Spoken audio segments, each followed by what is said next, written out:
Hello and welcome to the first annual drone convention. Hey wait, Jimmy, what are you doing here?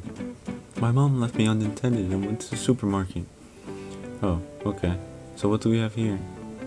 This is my dad's military drone. Wait, did you just say military drone? Yeah, I pushed a big red button before we got here. It was cool. You doomed us all, Jimmy. You doomed us all.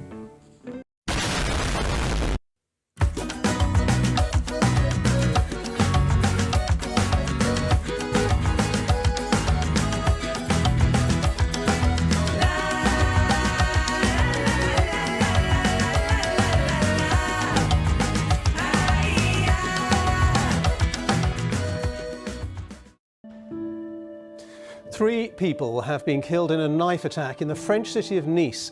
It happened near a church, and the mayor of Nice has said that everything suggests it was a terrorist attack. I have never seen anything like this. Since 9/11, I've participated in many Capitol Hill security drills that involve sheltering in place and donning protective gear, but I never dreamed I'd have to do it for real because of terrorism inspired by the President of the United States. Terrorism, a word that has risen its popularity in the 2000s to now, even though being created in the early 1790s during the Reign of Terror in France.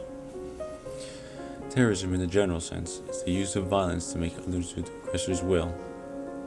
There are many different types of attacks that can be done using many different types of weapons, from biowarfare to the common murder spree we sadly see on the news.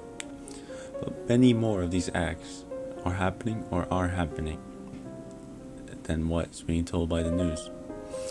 Taking a scroll to the GTD, the General Database for Terrorism, which shows about 2,012 incidents have been reported, the newest being just before 2020 and the earliest in the 1970s. Well, if more than 2,000 reports of this act, surely some are successful and have inspired others to commit some as well. Now, understanding the difference between freedom fighting and terrorism is another problem. It comes with deciding whether a group is terrorist or not. Usually, the winner gets to write the books. For example, the American Revolution could have been an act of terrorism if the British won and said that it was. To say this in a scientific way, that terrorism is rather built on false hope that it could achieve something. The aggressors believe the more violent and dangerous they are, the easier we will be under their rule. But this is where we, the people, come in. Our job is to understand why they do this, and how. Us as world citizens, we shouldn't be succumbed by this hate that reaches anyone.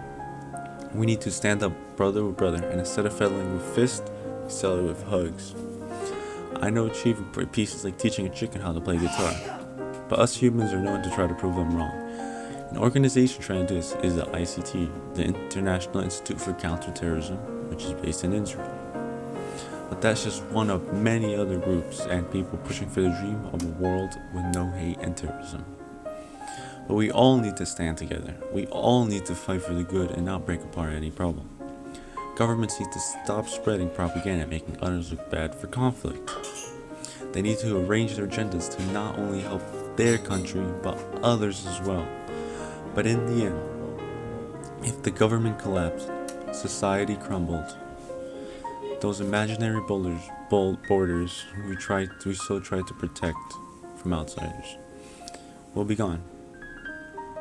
We will all just be humans, living on the land of a former country. We all will be no different from our friends in former India, China, Brazil, whatever. Just a little thought that I wanted you to know. But remember, my children, change doesn't begin with me or you. It begins with us.